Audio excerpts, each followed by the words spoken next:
Assalamualaikum warahmatullahi wabarakatuh. Good morning, everyone. How are you today? I hope you are in a good condition today. Okay, today we are going to learn about one of material in grade 8, semester 1, that is stating capability and willingness. Okay, in the first point, I wanna tell you about stating capabilities. In this material, we will learn about reflect, asking for, and providing information about people capabilities. Jadi pada materi kali ini kita akan belajar tentang bagaimana meminta dan memberikan informasi tentang kemampuan seseorang dalam melakukan suatu tindakan. Nah, bisa kita lihat pada slide berikutnya. There is a three expression to ask for and providing information about a person capability. In the first is asking about person capability. Di sini kita bisa menanyakan bagaimana kita bisa mengetahui apakah seseorang itu mampu melakukan suatu tindakan yang kita maksudkan atau tidak. Nah, kita bisa menggunakan kalimat can you do it? Kemudian can you fix it, Wisnu? Kemudian ada I can finish this assignment well. Can you, Tiara? Nah, kemudian ada do you think we can lift this table together?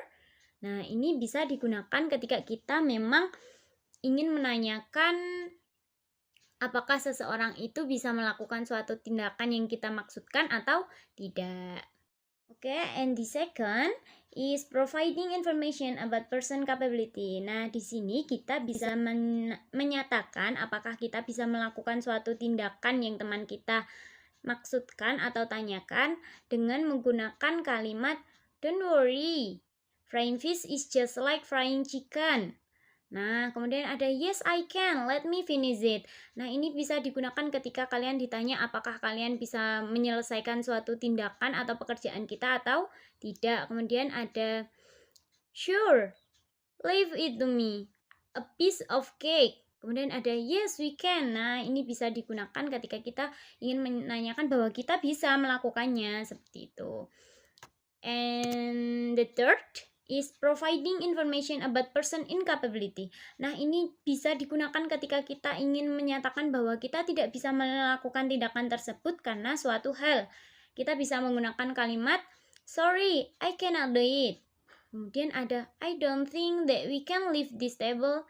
Nah, kemudian ada the employees are not sure they can complete their work on time. Kemudian I'm sorry, I know nothing about resetting a printer. Nah, ini bisa digunakan contoh-contoh kalimat dalam asking for and giving information about stating capability.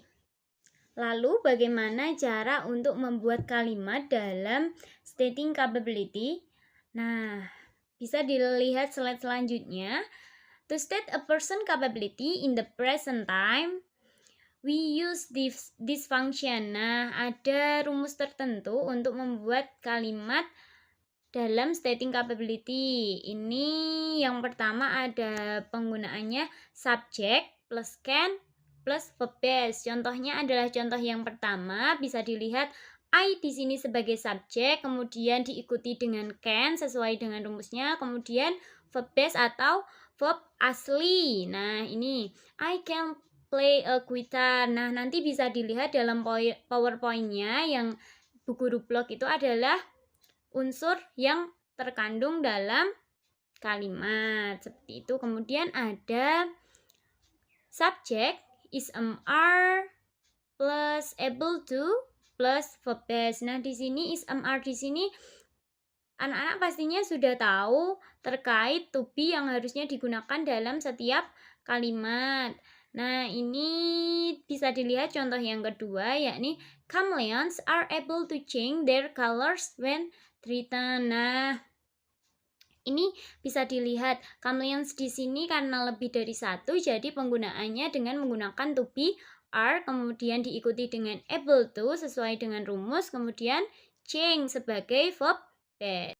Nah, kemudian to show that a person is not able to do something in the present time, we use this function. Bisa menggunakan rumus seperti ini. Subject plus cannot plus verb 1 atau subject plus is are sebagai to be, kemudian not, kemudian diikuti able to, kemudian ditambahkan verb base atau verb 1. Nah, ini bisa dilihat dalam contohnya. Contoh yang Bu Guru sampaikan di sini sudah sesuai dengan rumus yang di atas. Ada Bunny cannot draw flowers beautifully. Kemudian ada Randy is not able to nail the painting on the wall because the wall is too hard. Nah, ini bisa diperhatikan yang Bu Guru blok atau yang Bu Guru pertebal ini adalah unsur yang memang harus ada dalam kalimat untuk menyatakan bahwa dia tidak bisa melakukannya.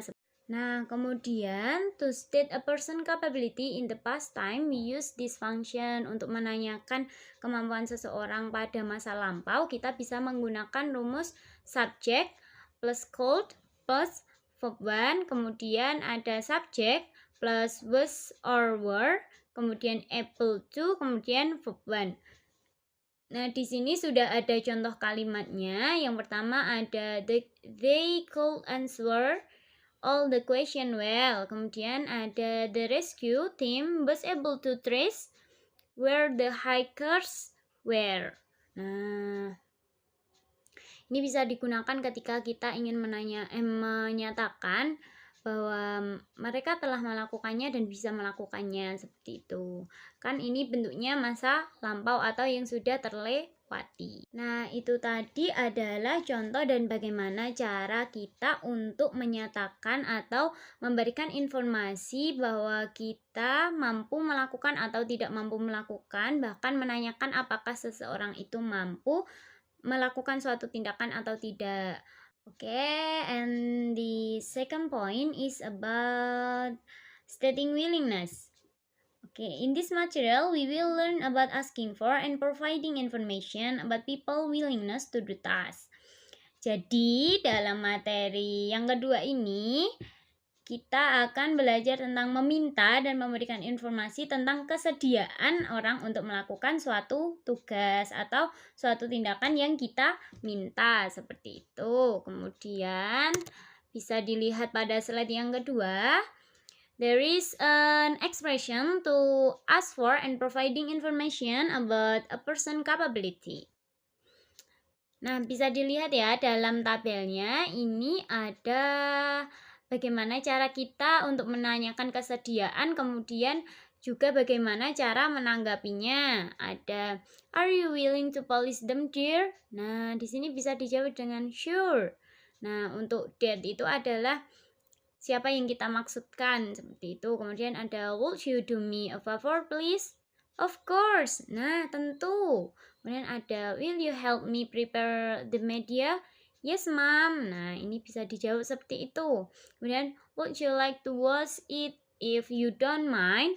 Okay, let me handle it, uncle. Nah, bisa digunakan seperti dalam contoh yang sudah Bu Guru sampaikan dalam PPT yang Bu Guru lampirkan. Kemudian pada slide selanjutnya kita bisa mengetahui bagaimana cara membuat kalimat stating willingness atau menyatakan kesediaan. Nah, ini ada to ask for and provide information about person willingness to do task. We use will or would or is are plus willing to. Nah, ini ada contohnya. Ketika kita menggunakan will or would, kita bisa menyusunnya seperti ini. She will come to your birthday party. Nah, ini bisa digunakan. Kemudian ada yang kedua, Agnes is willing to participate in the mini concert at my school Triton. Nah, ini bisa digunakan ya. Ini tadi ada yang menggunakan to be plus willing to, kemudian verb base. Kemudian yang kedua, to provide information that a person is unwilling to carry out a task, we can use will or would plus not or is are plus not plus willing to. Jadi kita bisa memilih dua cara, yakni dengan menggunakan will or would atau dengan menggunakan is are plus not plus willing to, seperti itu. Nah, ini ada contohnya yang menggunakan will or would plus not. Ada Dito will not participate in the running contest. Kemudian ada yang menggunakan to be, ini bisa menggunakan they are not willing to buy a new product from Alpa Store. Nah, ini bisa digunakan. Bagaimana cara menyusunnya? Seperti itu. Nah, ini tadi adalah paparan materi dari PowerPoint yang sudah Bu Guru lampirkan. Boleh dipahami dan mencoba untuk membuat kalimatnya. Nah, nanti bisa dituliskan atau dilampirkan dalam tugas kalian melalui kolom assignment yang sudah Bu Guru persiapkan. And I think it's enough for me. Thank for your attention. Wassalamualaikum warahmatullahi wabarakatuh. See you.